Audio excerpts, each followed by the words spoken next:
Yael Naïm, une des plus belles voix actuelles sur la place de Paris.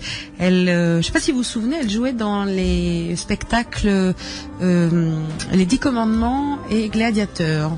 Ça vous dit quelque chose? Oui, les 10 Commandements et Gladiateurs, oui, ça nous dit quelque chose. Allez, il est 11h18 à l'horloge de Vallée FM 98.4. Vous êtes toujours dans l'émission Bethel Vallée, émission des communautés juives de l'Est parisien et de la Vallée de la Marne, mais également sur Internet, sur valleefm.fr. C'est bien ça, mon cher Julien? Oui, il me répond oui, mais moi, tu sais, on communique beaucoup, nous, avec le technicien. Et une petite nouveauté, on peut également nous écouter sur le MySpace de la radio maintenant en direct. Ah, je savais pas. Une petite nouveauté. MySpace de la radio. Pierre Jovanovic, rebonjour. Bonjour Nathalie. Vous allez bien, Pierre? Ça va et vous? Mais écoutez, tout va bien.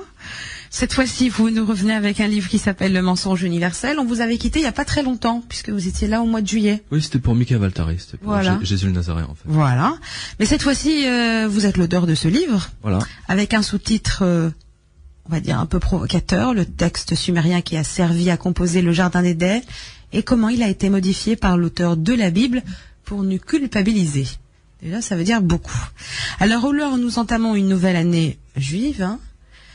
Nous rentrons dans le vif du sujet pour comprendre comment et pourquoi Adam et Ève, humains naissant au Jardin d'Éden, sont rentrés dans l'histoire pour l'éternité.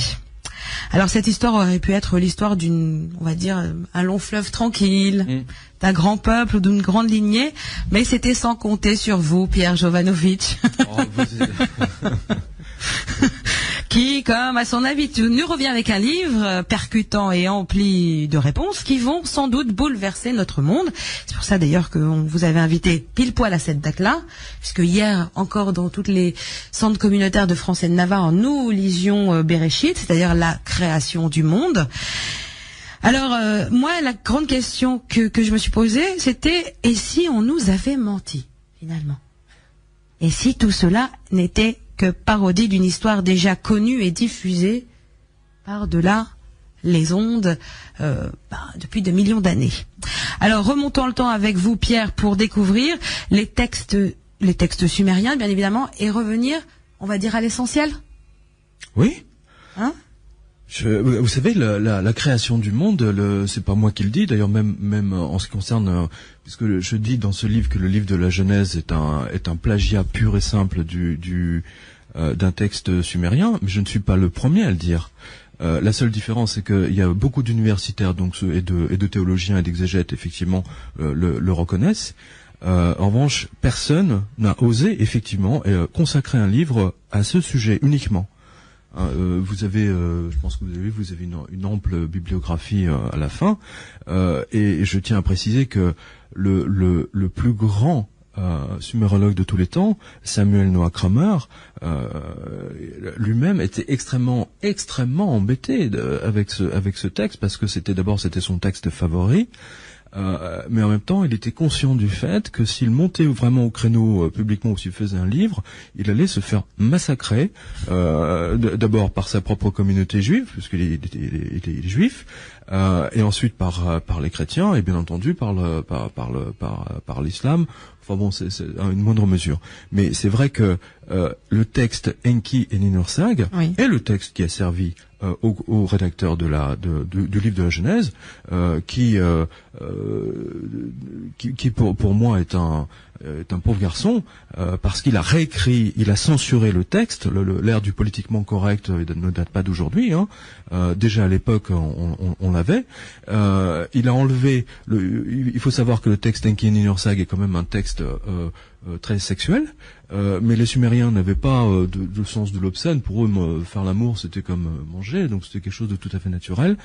Et l'auteur du livre de la Genèse lui a censuré, donc il a enlevé tout ce qui touchait au sexe, pour laisser, et en plus il n'a pas compris un jeu de mots, et en fait c'est le point culminant, si je puis dire, parce que on a 22 points de correspondance exacts avec le texte, mais le plus drôle, c'est quand même l'histoire de la côte, hein, parce que tout le monde y a pensé à ça. Je veux dire, moi aussi, depuis que je suis tout petit, enfin, je veux dire, c'est que l'idée de Dieu de prendre une côte, d'arracher une côte à Adam, mais c'est complètement idiot. Je veux dire, c'est complètement. Et alors, du coup, en 2000 ans, 3000 ans, il y a eu tellement de commentaires là-dessus, effectivement, en disant oui, mais c'est une créativité littéraire extraordinaire, machin, formidable. On prend une côte, on arrache une côte. Je veux dire, mais en même temps, ça tient pas. On le sait tous.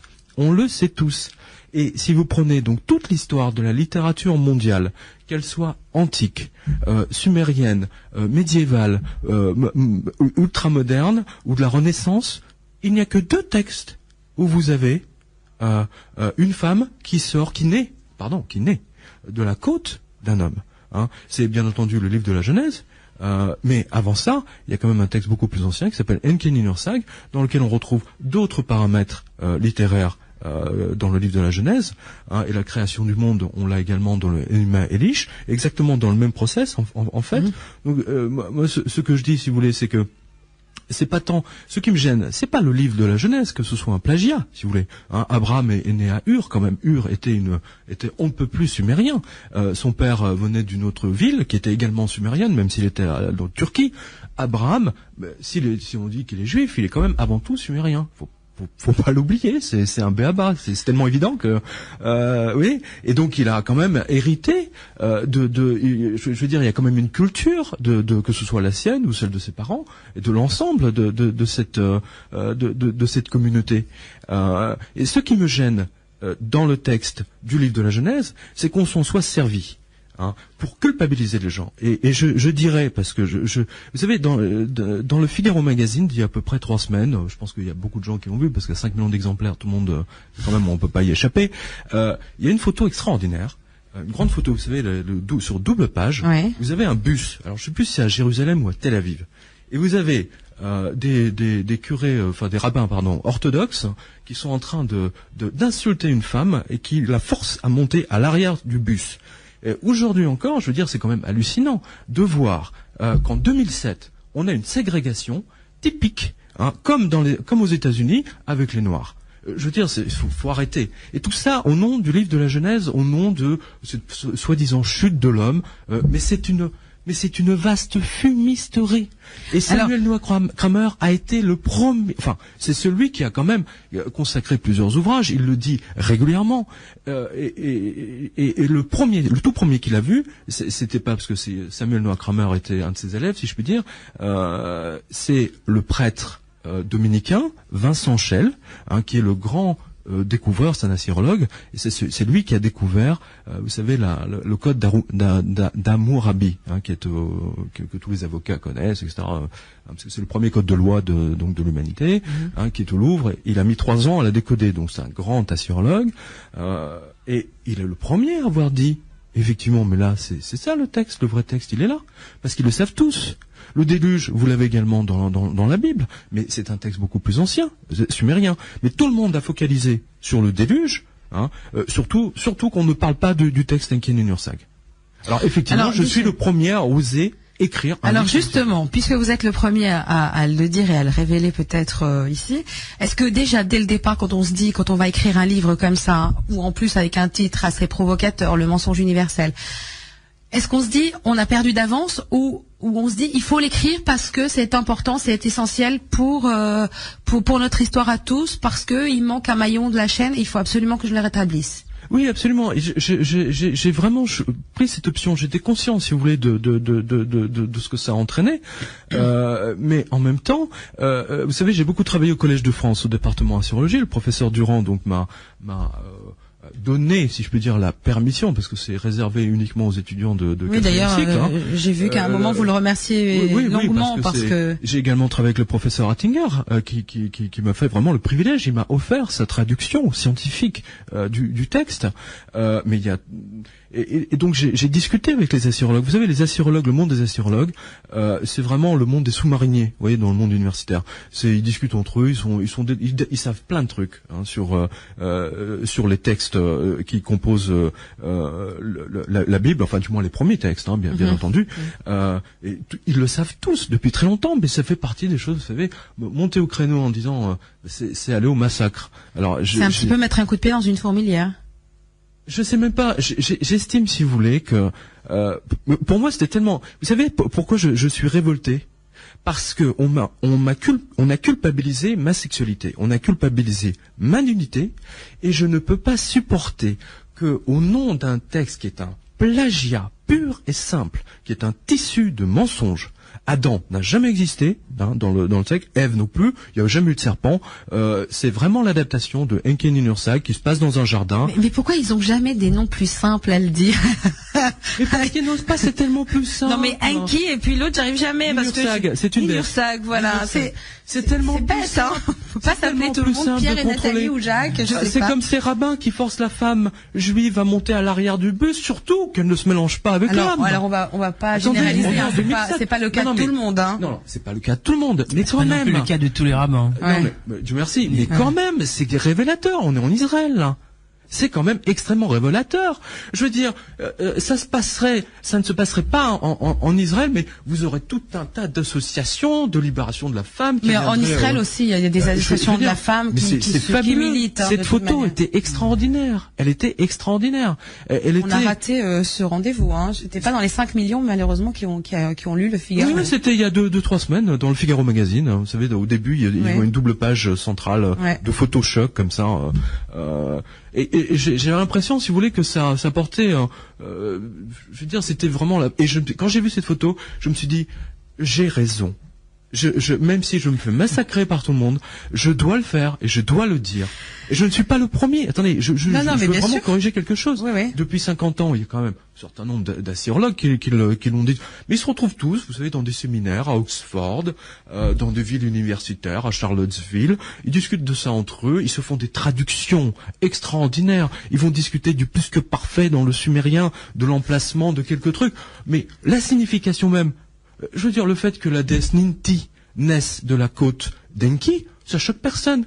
Que la déesse Ninurság ait pris de l'argile, qu'elle ait fabriqué des humains, personne ne fait la relation de cause à effet. Enfin, si, Kramer, Torkild Jacobsen l'ont fait. Mais c'est le vilain secret des sumérologues et assyrologues. Ils le savent tous. Bon, mais il faut pas en parler. Alors, moi, en tant que journaliste, j'ai décidé effectivement de le faire parce que c'est ma révolte. Et je me venge, entre guillemets, si vous voulez, de du fait qu'on ait condamné la nudité, qu'on ait condamné la sexualité, simplement à cause du texte du livre de la Genèse. N'oubliez pas, une fois qu'ils ont péché, ils découvrent qu'ils sont nus. C'est vrai. Attendez, c'est quand même grave. Il n'y a pas si longtemps que ça, il y a encore 60 ou une centaine d'années, que ce soit dans l'Espagne franquiste ou au Nouveau-Mexique, dans tous les pays catholiques, très chrétiens, le jour de la nuit de noces, la femme revêtait une espèce de sac postal en lin,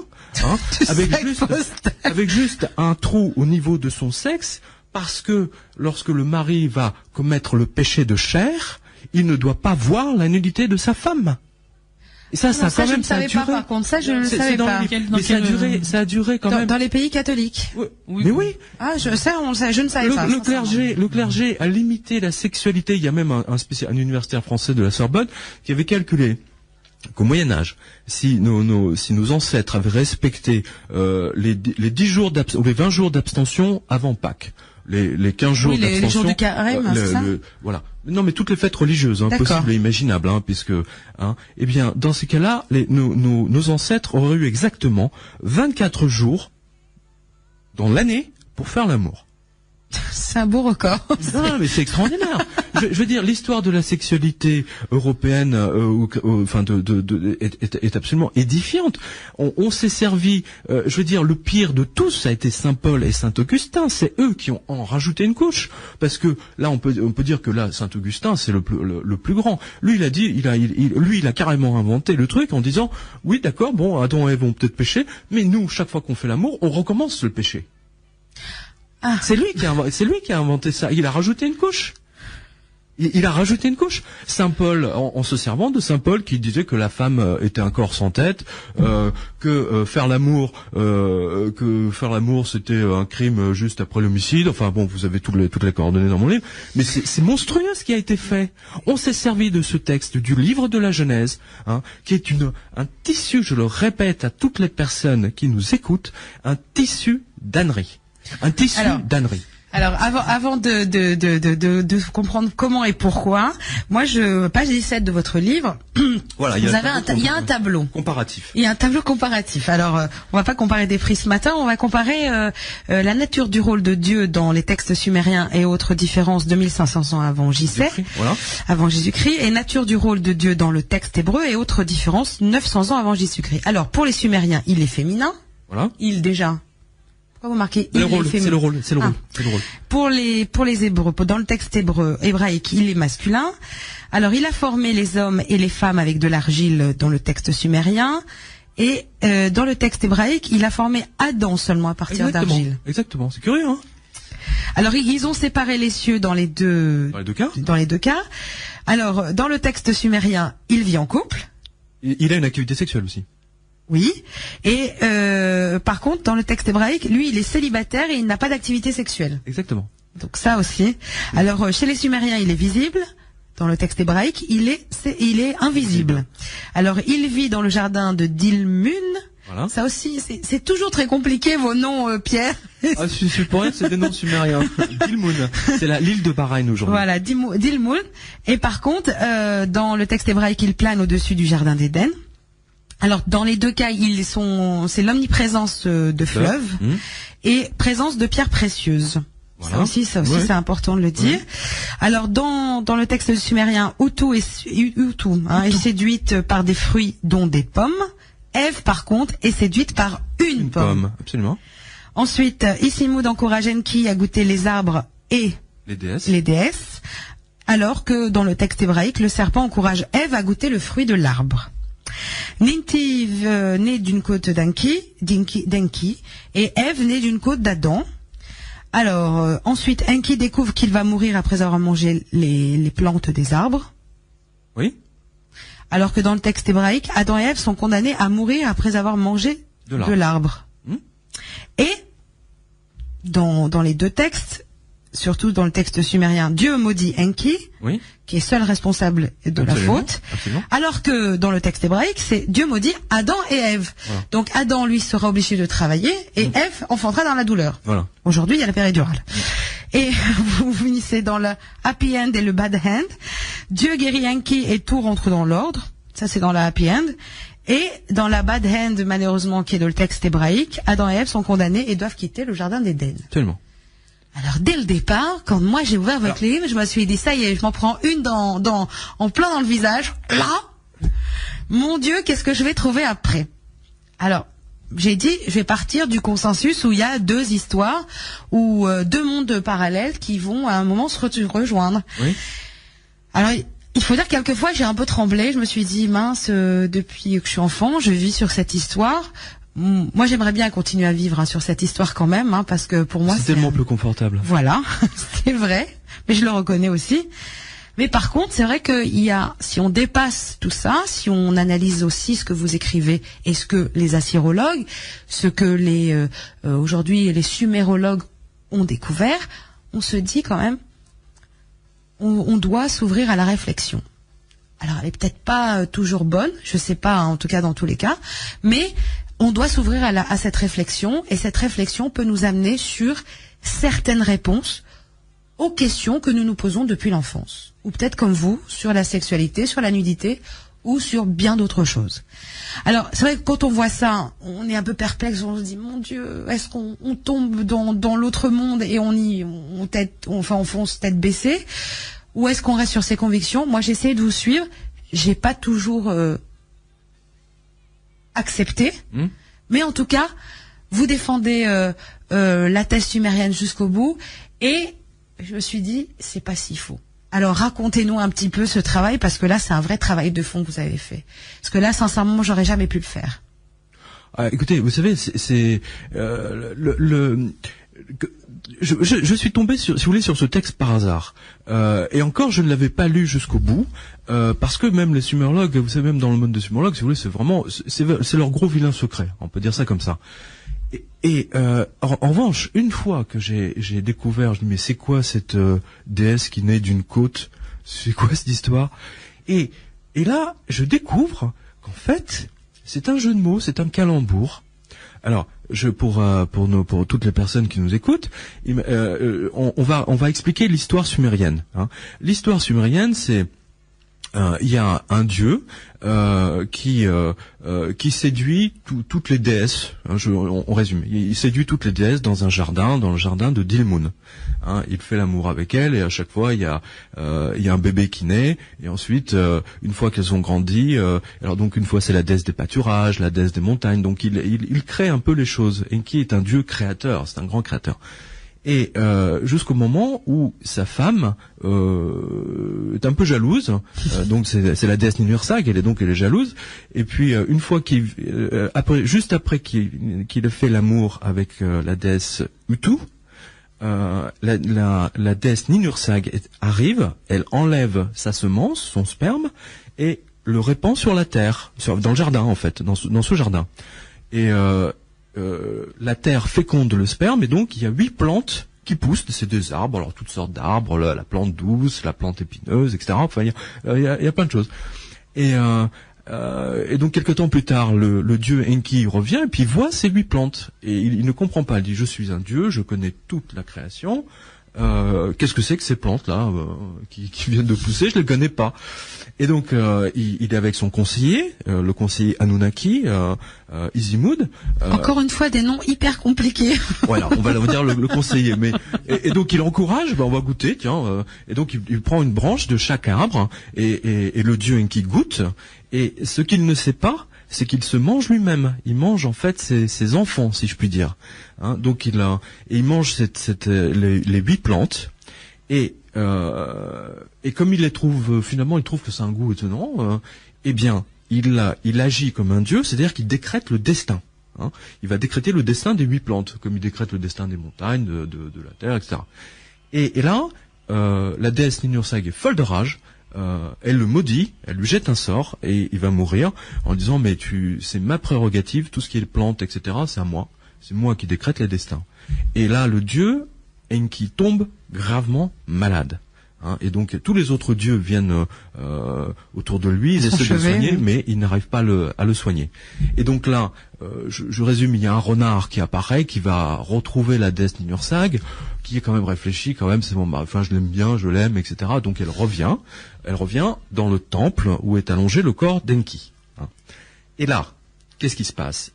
Elle se déshabille, et donc, toute nue, elle s'assoit sur le sexe du dieu Enki. Et elle lui dit, tu as mal où? Elle dit, j'ai mal au crâne. Hein, j'ai mal au crâne. Alors, admettez par exemple qu'en sumérien, crâne se dise pran, d'accord? Et la déesse dit, en fait, tu t'es mangé toi-même, c'est les déesses et les femmes qui accouchent, c'est pas les hommes, donc je vais reprendre ton mal en moi, et je vais accoucher d'une déesse. Et je vais l'appeler Doli. Doliprane. Et il y a 8 mots comme ça, et quand elle arrive, tu as mal où? J'ai mal à la côte, je donne naissance à Nin-Ti. Nin, c'est la dame, Ti, c'est la côte. Alors, il y a plusieurs enchaînements là-dessus. C'est-à-dire que Nin-Ti, donc, c'est la dame de la côte, mais c'est aussi un jeu de mots sur la dame de la vie. Hein, puisque c'est Ninhursag, c'est la créatrice de l'humanité. Mm-hmm. Hein, c'est la première femme pour les Sumériens. C'est important. Et en même temps, comme à chaque naissance, le père doit offrir un cadeau au bébé, à la fin du texte, le dieu Enki décrète le destin de ce bébé et il la nomme la reine des mois. Pourquoi la reine des mois? Parce que nous avons 6 côtes à gauche et 6 côtes à droite. Donc ça en fait 12. Voilà, donc elle a la reine des mois.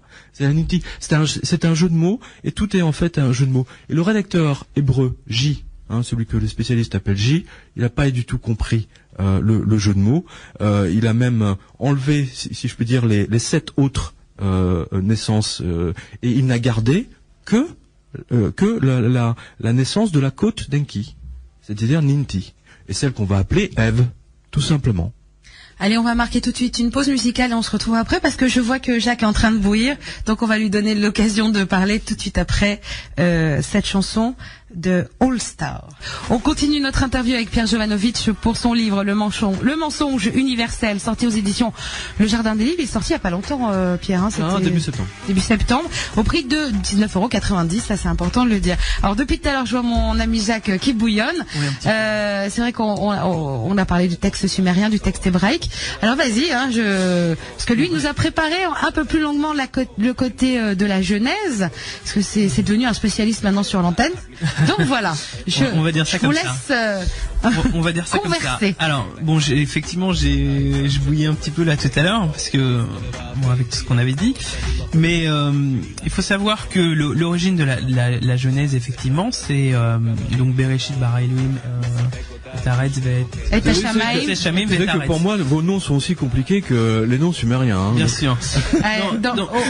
Au commencement, Dieu a créé le ciel et la terre. Donc la grande originalité du livre de Bereshit et notamment ensuite de toute la Torah, c'est déjà d'avoir introduit le monothéisme par rapport à toutes les autres civilisations qui avaient des divinités, plusieurs divinités. Donc l'originalité de la Torah, c'est d'avoir introduit surtout le monothéisme. Mais attendez, mais ça on le remet pas en cause. Hein. Oui, on remet pas du tout. D'abord, c'est même pas le sujet du livre. Là. Non, je sais, mais alors ensuite, effectivement, Abraham était originaire d'Ur, et donc lui-même avait des origines sumériennes, et ça personne ne le remet en cause. Et à la rigueur, qu'on retrouve des tablettes sumériennes avec des histoires similaires. Je dirais que au contraire ça prouve déjà que la Bible n'est pas sortie de je ne sais pas où. Mais c'est ce que je dis dans le livre. Hein. Oui, voilà, exactement. Donc on retrouve quand même des origines communes et tout s'explique. D'autre part, si je me Attendez, moi j'appelle pas ça une origine commune. Moi j'appelle ça des plagiats. C'est totalement différent. Alors, j'appelle ça des adaptations et des plagiats. Alors vous savez, quand Dieu fabrique le monde, vous l'avez dans un texte sumérien, vous le retrouvez même avant, akkadien. Vous savez, les Hébreux n'avaient même pas inventé l'écriture, que les Sumériens déjà avaient mis sur, enfin je vais pas dire sur le papier, mais au moins sur argile, la création du monde. Vous savez, bien sûr, dans le livre, dans le mensonge universel, vous avez un chapitre qui s'appelle 22 points de côté. D'abord, il s'appelle 22 points de côté, mais vous en avez un autre à la fin qui s'appelle un livre de la Genèse maquillé comme une mobilette sumérienne volée. Hein, parce que là, vous avez. Faut pas trop parler de mobilette actuellement, c'est pas trop d'actualité là. Avec alors, bon, un scooter, je sais pas. Non mais sérieusement, vous savez, Richard Friedman, qui est un grand professeur de littérature hébraïque à l'université de San Diego, donc qui a consacré même un ouvrage aux auteurs de la Bible. Hein, je veux dire, c'est lui, enfin, mais d'autres avant, hein, parce qu'il faut vraiment lire l'hébreu dans le texte. Ils ont montré comment en fait le texte a été découpé, les contradictions qu'il y a entre Yahvé et surtout les Elohim. C'est pour ça qu'on a déjà les deux auteurs l'auteur de Judas qui parle de Dieu, de Yahvé, et l'autre auteur qui lui parle des dieux. Les Elohim, donc c'est l'auteur le célèbre auteur et ça c'est un débat universitaire qui agite le monde des exégètes, des théologiens depuis au moins 50 ans. Mais l'origine sumérienne ne fait pas l'ombre d'un doute. C'est une adaptation, mais Dieu merci, c'est ce que je dis dans le livre. Heureusement que les Juifs l'ont adopté parce que c'est toujours là. Sans eux, on n'aurait même pas l'ombre, si je peux dire, de cette tradition-là. Ce qui est intéressant, c'est à chaque fois vous dites Dieu merci quand même. Hein. Mais oui, mais attendez, moi le livre, si vous voulez, ça ne met pas en cause pour moi l'existence de Dieu. Hein. C'est pas même pas le loin de moi cette idée. Ce qui me révolte, c'est qu'on se soit servi du livre de la Genèse. Pour édicter tout un tas de lois, et bien entendu à la défaveur des femmes. Et d'ailleurs, c'est ce que je dis à un moment donné dans le livre. Je veux dire, et grâce, entre autres, au livre de la Genèse, certaines femmes sont obligées de porter des perruques, des machins, des trucs. Enfin, il y a tout un tas de réglementations. Je veux dire, bon, là, je l'ai écrit. Aujourd'hui, je peux prendre une Bible et arracher les livres de la Genèse et le mettre à la poubelle. J'en suis là. Juste le premier chapitre? Oui, le livre de la Genèse, oui, absolument. Je vais essayer quand même d'aller droit au but parce qu'effectivement on a peu de temps et il faut aller droit au but. Moi je dirais il faut pas tout mélanger. Donc les Juifs et le peuple hébreu est né on peut dire à l'époque de Moïse, puisque avant c'était pas un peuple. Quand on voit les origines, effectivement, c'était Abraham, et Abraham c'était un homme. Et enfin, quand on remonte la chaîne, effectivement, d'après la tradition jusqu'à Adam, et d'ailleurs, ça reprend un des livres que vous avez publié il y a pas très très longtemps, notamment de Will Hart, où l'origine des Sumériens eux-mêmes dit ce sont des hommes qui sont venus, qui nous ont tous enseigné, nous on ne savait rien, parce qu'ils sortaient et donc le mystère reste entier sur ces premiers hommes qui sont venus avec de la technologie, et donc d'après, si on refait un regroupement entre le judaïsme et ce que vous dites, ces premiers hommes donc qui datent à peu près d'il y a 6000 ans correspondraient entre guillemets à Adam et Ève et ses descendants. Non. On pourrait, ou alors. Non, là, franchement, là, je peux pas vous laisser continuer. Vous avez, non. Justement, il y a un chapitre dans le livre qui s'appelle Les 7 filles d'Ève. Alors. De Brian, justement, les j'aborde. 7 prophétesses. Il y a un autre auteur qui avait sorti les 7 prophétesses. Oui, mais surtout, mais c'est pour paraphraser Brian Sage, le 7. Vous savez, là, je vous remets, là, c'est vraiment, on retrouve ce texte sumérien où vous avez, Enki et Ninursag qui prennent de l'argile et qui tuent un dieu mauvais, un dieu ou un archange, si on peut pour l'appeler comme ça, belliqueux, prennent son sang, le mélangent à l'argile, d'accord, et fabriquent donc 7 hommes et 7 femmes, d'accord, et ensuite la déesse les rassemble 2 par 2. Pour faire un couple et ensuite pour qu'ils puissent donner la population humaine. Mais je trouve que l'explication du mal déjà dans le texte sumérien infiniment plus logique et infiniment plus intelligente que tout ce que j'ai pu lire dans l'Ancien Testament. Alors, mais de loin. Pour revenir aussi à l'Ancien Testament et aller aussi peut-être par rapport aux explications juives, notamment qui sont assez différentes des explications catholiques, puisque là encore il y a une grande différence entre le judaïsme et le catholicisme. Déjà, le judaïsme ne considère pas la sexualité comme quelque chose de mal. Au contraire, la sexualité c'est un moyen de s'élever spirituellement vers Dieu. Et on a l'obligation d'avoir une sexualité puisqu'on a l'obligation de se marier. Simplement, comme tout, puisque on parle de dualité, et dans la dualité, je finis juste 2 secondes. Je vous entends, mais vous savez, la sexualité, on peut la vivre très bien, et ça peut apporter un grand bonheur, ou à l'inverse, et on le voit tous les jours dans les sociétés, ça fait partie des grands discours. Il y a pas très longtemps, j'étais à la synagogue de Toulouse pour réciter un Kaddish. Et tout ce que j'ai vu, donc samedi matin, tout ce que j'ai vu, c'est que les hommes étaient en bas, et eux participaient au truc, et que les femmes étaient en haut sur le balcon, et qu'elles discutaient du dernier truc qu'ils ont acheté, etc. Alors, moi, quand les femmes seront en bas, avec les hommes. Oh, mais vous avez la possibilité à Paris. On a la possibilité de l'avoir à droite ou à gauche. Vous voyez ce que je veux dire? C'est que c'est un peu comme dans l'islam. On dit oui, la femme est l'égale de l'homme. Oui, on voit ce que ça donne, bien sûr. Vous savez, entre le grand texte, les grandes déclarations de bonnes intentions, et puis la réalité, il y a franchement une marge. On va peut-être revenir aussi à votre livre, puisque je suis pas d'accord. Mais en plus, là, on est en sujet. Je veux dire, enfin, si je peux. Enfin, oui. Alors, non, mais déjà vis-à-vis des femmes, là, je suis pas du tout d'accord, effectivement. Et puisque au contraire c'est vraiment la femme, et d'ailleurs on le voit même dans l'origine de la Genèse, la faute originelle c'est celle de l'homme, parce que tout ça ce sont des métaphores, et Adam et Ève a fait l'amour, et c'est parce qu'il y a Adam. Il y a plus d'Adam, avec le texte sumérien, il y a plus d'Adam, il y a plus de Ève, il y a pas, c'est fini, il y a même pas de serpent. Mais le serpent c'était une parabole pour dire qu'il y a eu une tromperie. Et pourquoi Adam a trompé Ève a trompé Adam, c'est parce que justement Adam. Il n'y a pas de tromperie. Mais c'est tellement pratique intellectuellement de rester là-dessus. Et d'autre part, Adam, quand on fait référence à Adam, on fait aussi référence à Ève dans le texte biblique, puisque le côté, la côte, en fait, ça veut dire le côté. Et quand on parle d'Adam à l'origine, Adam et Ève ne formaient qu'une seule personne, une seule entité, et justement le mariage permet de reformer une seule entité. C'est-à-dire que l'homme n'est pas un tout à lui-même, l'homme pour faire un tout, et c'est l'homme et la femme qui font un tout. Non mais attendez, c'est une parabole c'est pas du tout le sujet de mon livre. Ouais. Revenez sur le sujet du livre. Non, parce que là, je vois bien que ça vous embête, Non, mais parce que vous avez pas d'argument, donc vous. Non. Mais peut-être pour conclure sur ce sujet. C'est un sujet passionnant. C'est un sujet passionnant. Mais je dirais, lorsque j'ai fait ce Kaddish dans cette synagogue, moi j'étais en train de me dire, mais en fait nous, c'est plutôt les femmes, c'est elles qui donnent la vie, c'est elles qui devraient être là, et c'est nous qui devons être sur le balcon. C'est tellement plus logique. Et qu'est-ce que les hommes parleraient au balcon? Oui, non, justement. Alors, oui. Non, mais sincèrement, je veux dire, il y a on s'est servi de ce texte pour culpabiliser les gens. Alors peut-être pas peut-être que les cathos, les chrétiens, beaucoup plus que les hébreux, que les juifs. Ok, mais les deux en tout cas ont avilé la femme avec ce texte et sont servis de Ève vraiment pour la condamner à jamais.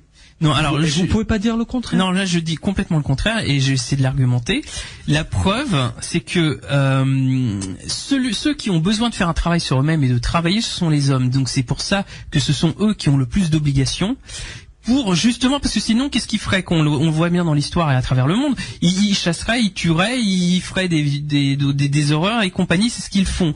Donc justement, si on fait pas un travail et si l'homme ne fait pas un travail, se prend pas en charge sur lui-même, c'est l'homme qui fait les guerres, ce sont pas les femmes. Donc le travail il est essentiellement basé sur de guerrières quand même. Hein. S'il y a une tendance par exemple chez les libéraux où ce sont les femmes qui deviennent rabbins. Mais non, mais ça fait partie de ce discours. Margaret Thatcher était une femme. Elle a fait la guerre à l'Argentine. Elle a explosé l'industrie automobile anglaise. Elle a mis des. Et on connaît des grands peuples comme les Amazones qui ont été des grandes guerrières. Arrêtons de compartimenter les femmes uniquement à un rôle.